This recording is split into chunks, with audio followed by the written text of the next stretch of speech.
Tapi sebelum itu kita perkenalan dulu yuk. Hai, di sini saya Sri Fatimah Citra sebagai host 1. Dan saya sebagai host 2. Sebelum itu, kita akan membahas tentang bullying Dan kebersihan di sekitar lingkungan kita. Sebelum itu, kita kedatangan tamu nih, yaitu teman-teman kita. Halo semuanya.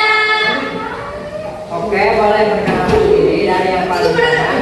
Perkenalkan, nama saya Masal Jalpiro, saya sebagai narasumber 1. Perkenalkan, nama saya Pardatunisa sebagai narasumber 2. Perkenalkan, nama saya Nafita Trinurul Pala sebagai narasumber 3. Perkenalkan, nama saya Deni Nurkemuning sebagai narasumber 4. Nah, jadi kita itu mau membahas tentang kebersihan dan bullying di sekitar lingkungan kita.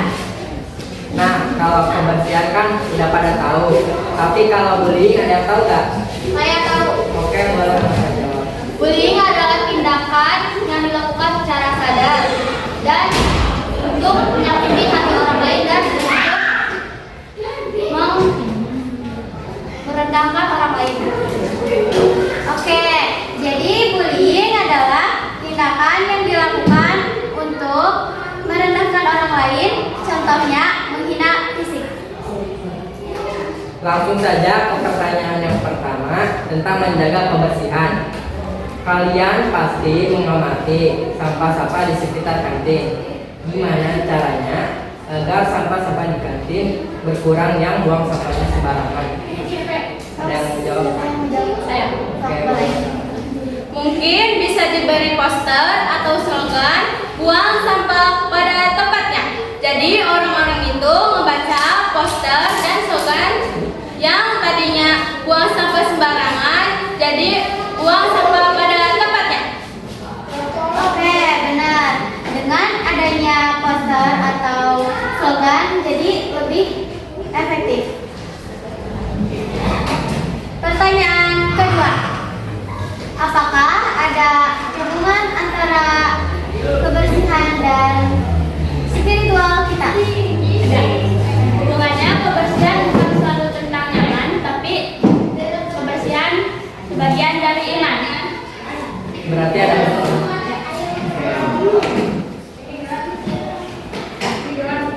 pertanyaan ketiga tentang menjaga lingkungan. Plastik di sekitar sekolah itu kan susah hancur secara alami, terus bisa berdampak bau dan gak nyaman.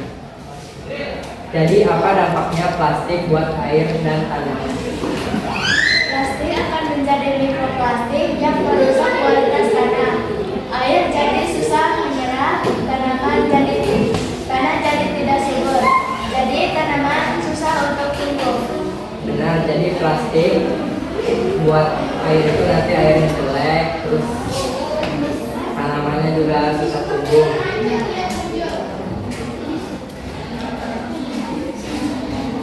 Oke, langsung aja ke pertanyaan keempat.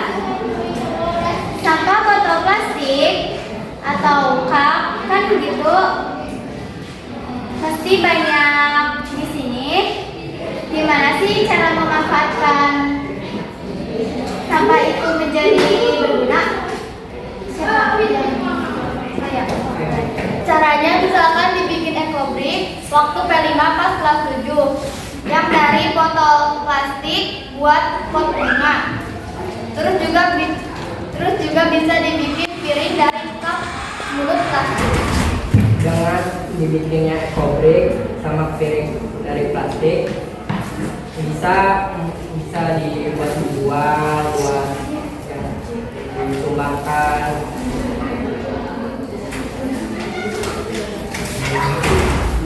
Pertanyaan kelima tentang bullying. Mengapa tindakan bullying dianggap sangat bertentangan dengan sila kedua Pancasila yang berbunyi kemanusiaan yang adil dan beradab? Karena sudah ada hal yang tercantum bahwa membuli sesama manusia sangat bertentangan dengan sila mahasiswa Pancasila yang seharusnya saling membantu. Langsung aja ke pertanyaan ke-6. Sebutkan dampak bullying di sekolah. Ada yang mau jawab? Dampak bullying bisa menyebabkan seseorang berdepresi, kecemasan, kehilangan fokus belajar, bahkan stres.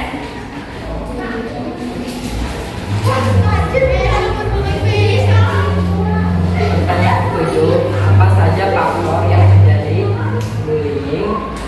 Serta sebutkan jenis-jenis bullying.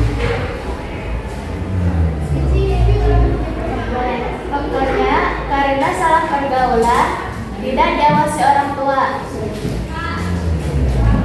Dan jenis-jenis bullying misalnya fisik, verbal, sosial, dan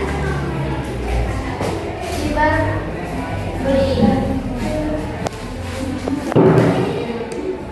Pertanyaan ke-8. Apa yang di sama? Ayo.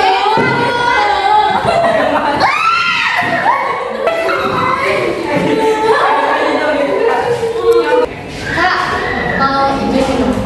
Oh, ke balai.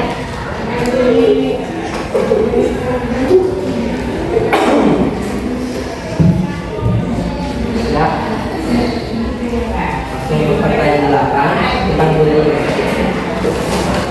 Oke. Jadi, apa yang kita lakukan untuk mencegah bullying di sekolah? Kan siapa yang mau ajak teman-teman untuk saling menghormati, laporkan jika melihat bullying, dan buat kegiatan yang bermanfaat. Nah, misal kan di sekolah sini kan membahas bullying dan penghinaan. Gimana keadaannya di sekolah ini? Apanya?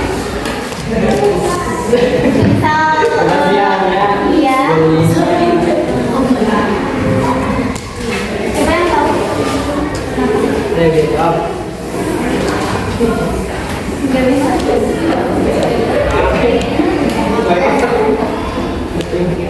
Oke, udah lanjut aja.